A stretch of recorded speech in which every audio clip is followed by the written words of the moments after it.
naglolokohan lang tayo dito kapag walang paraan para sa isang botante na ma-verify if yung encrypted ballot ay pareho doon sa ballot na kinast nila.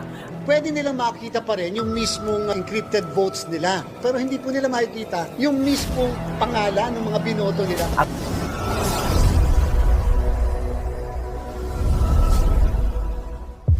Marami ang natuwa sa pagboto online ng mga OFWs sa unang araw ng overseas voting.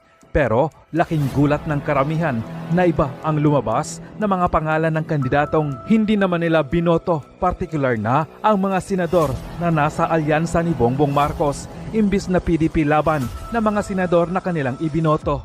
Pero agad namang nilinaw ni COMELEC Chairman George Garcia na wala raw sablay sa sistema. Ang nakita raw ng mga OFW ay parte lamang ng security features ng internet voting, isang paraan para masigurong safe